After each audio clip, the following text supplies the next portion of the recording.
இன்றைக்கு நம்முடைய தஞ்சை மத்திய மாவட்டத்தில் மாநகரத்தில் கழகத்தினுடைய பொதுச் செயலாளர் எடப்பாடி அவர்களுடைய கருத்தை குறித்து எப்படியெல்லாம் வரவேற்பு அளிக்க வேண்டும் என்பதை எங்கே எனக்கு முன்னாலே பேசிய கழகத்தினுடைய சொற்போர் மரபுகள் எல்லாம் சிறப்பாக எடுத்து வைத்து உரையாற்றினார்கள்.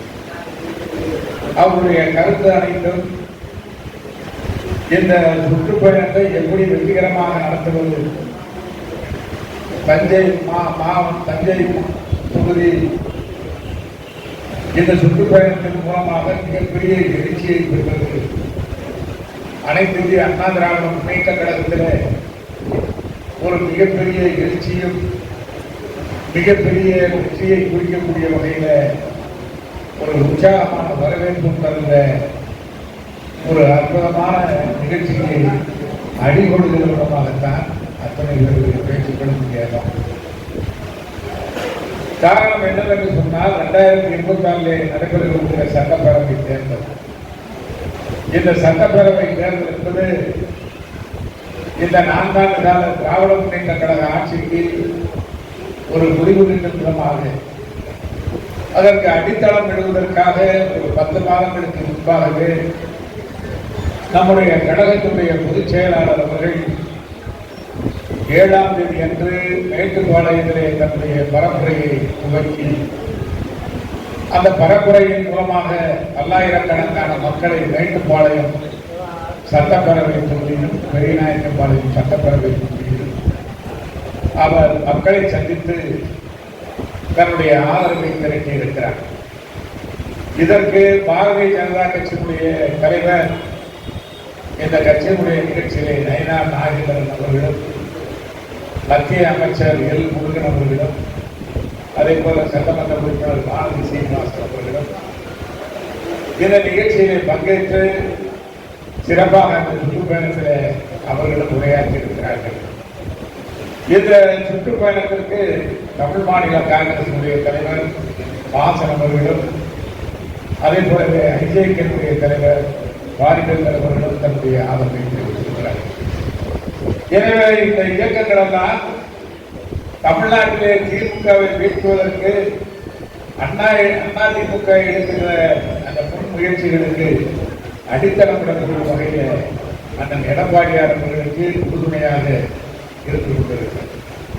அந்த வகையில் இன்றைக்கு அண்ணா திராவிட முன்னேற்ற கழகம் புரட்சித் தலைவர் எம்ஜிஆர் புரட்சித் தலைவி அம்மா அமைத்த அந்த ஆட்சி கேந்திரத்தில் அவர்கள் சாதித்த சாதனை தொடர்ச்சியாக 4 ஆண்டு காலம் நல்ல ஒரு ஆட்சியை தமிழ்நாட்டிலே அண்ணன் எடப்பாடியார் செய்திருக்கிறார். குறிப்பாக எனக்கு முன்னாலே இங்கே பேசியவர்கள் சொன்னதை போல காவிரி வேளாண்மை பாதுகாப்பு மண்டலம் இந்த பகுதியிலே அண்ணன் எடப்பாடியார் அவர்கள் இந்த டெல்டா பகுதி வேளாண்மை பெருமக்களுக்காக அளித்தது இந்த பகுதியுடைய வளர்ச்சியை மட்டுமல்ல, தமிழகத்தினுடைய எதிர்காலமே வினாக்குறியாக இருந்ததை மாற்றி விவசாயிகளுடைய விடுதியை துடைத்து இன்றைக்கு வேளாண்மை பாதுகாப்பு மண்டலத்தின் மூலமாக உலகளாவிய வகையிலே இருக்கக்கூடிய நீரியல் விரிசல் முறை காவிரியிலே தடுக்கப்பட்டிருக்கிறது.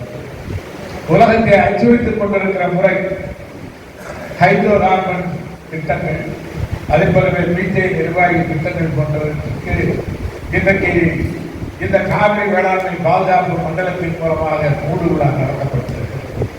எனவே இந்த பகுதி விளைநிலங்கள் எல்லாம் வீட்டு விலைகளாக மாற முடியாத அளவுக்கு சட்ட திருத்தங்களை கொண்டு வந்து அண்ணன் எடப்பாடியார் இந்த பகுதி மக்களை இன்றைக்கு காப்பாற்றி இருக்கிறார்.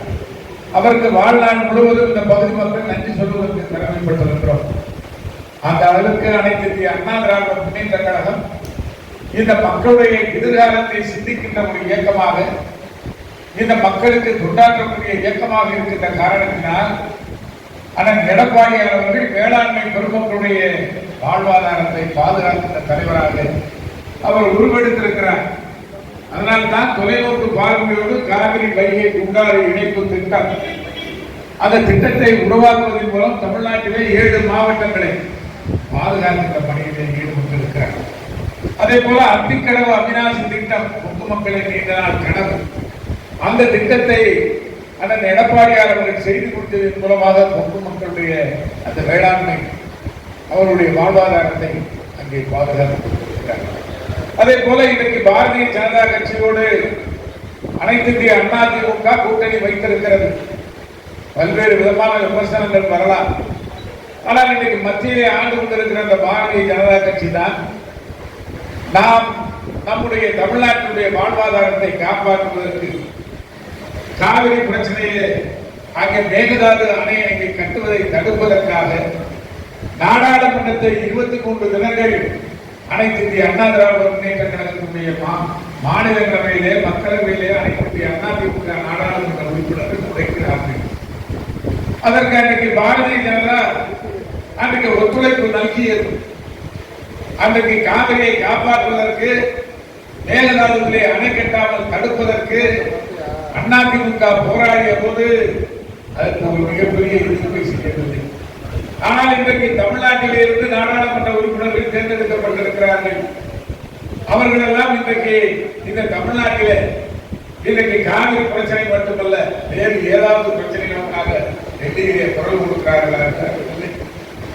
ஆனால் அதிமுக அண்ணன் எடப்பாடியாருடைய தலைமையில அவர் முதலமைச்சராக இருந்த போது நாடாளுமன்றத்தை முடக்குவதற்கு அவர் நம்முடைய நாடாளுமன்ற உறுப்பினர்களுக்கு உத்தரவிட்டு அங்கே செவ்வனை என்ற பணிகள் செய்யப்பட்டது. மேகதாது அணை கட்டுவது தடுக்கப்பட்டது. காவிரி பகுதி இங்கே காப்பாற்றப்பட்டிருக்கிறது.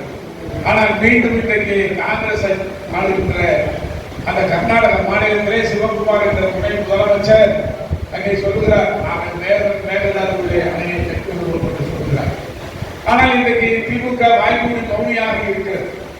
நான் இதை குறிப்பிடுவதற்கு காரணம், காவிரி பகுதியை அண்ணன் எடப்பாடியார், புரட்சித் தலைவர் எம்ஜிஆர், புரட்சித் தலைவி அம்மா, அதற்கு பின்னாலே எடப்பாடியார் தான் இன்றைக்கு இந்த மக்களுடைய வாழ்வாதாரத்தை காப்பாற்றக்கூடிய தலைவராக அவர் இன்றைக்கு உருவெடுத்திருக்கிறார்.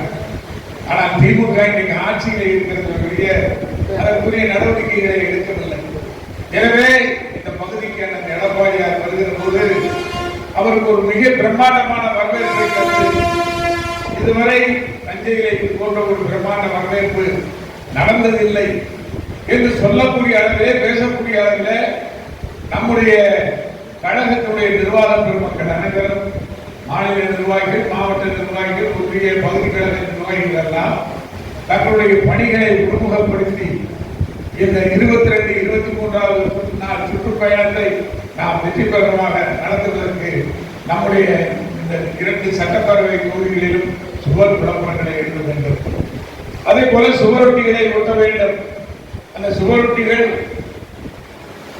எட்டிப்பாக்கு என்று சொல்வார்களே, அந்த அளவுக்கு 30-40 என்று சொல்லக்கூடிய சிறிய அளவில் இருக்கக்கூடிய அந்த சுவரொட்டிகளாக இருந்தால் கூட அதிக அளவில் ஒட்ட வேண்டும்.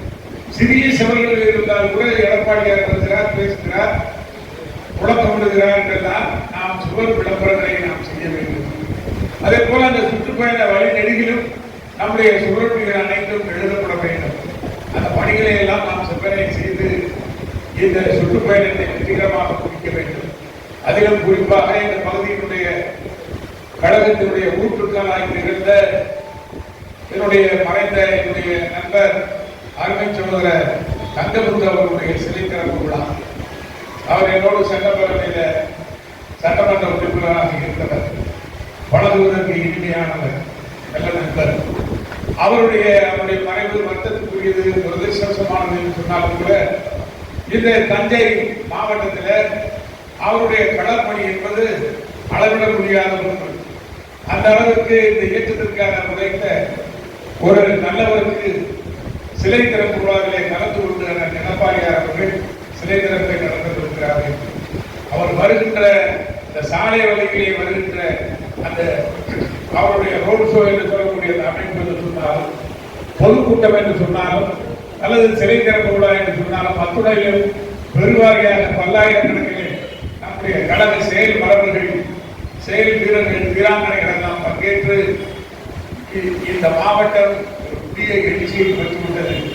கடந்த சட்டப்பேரவை தேர்தலில், நாடாளுமன்ற தேர்தலில் இழந்த இந்த சட்டப்பேரவை தொகுதிகளை நாம் மீண்டும் கைப்பற்றுவோம் என்று சூளுரைத்து நம்முடைய பணிகளை ஒருங்கிணைத்து நாம் சுட்டிக்காண்போம். ஆனால் எடப்பாடியார் வழியை நம்மளி அதுவே இன்னும் நல்வழி இந்த தாரக மந்திரத்தை ஏற்று அவர் சுட்டிக்காட்டுகிற திசையிலே எட்டி பாய்கிற நீட்டி முறைகளாக சுற்றுச்சூழல் பணியாற்றி கழக வெற்றிக்கு நாளும் பொழுதும் உழைத்து தோன்றும் சொல்லி நல்ல வாய்ப்புக்கு நன்றி கூறி விடைபெறுகிறேன். நன்றி.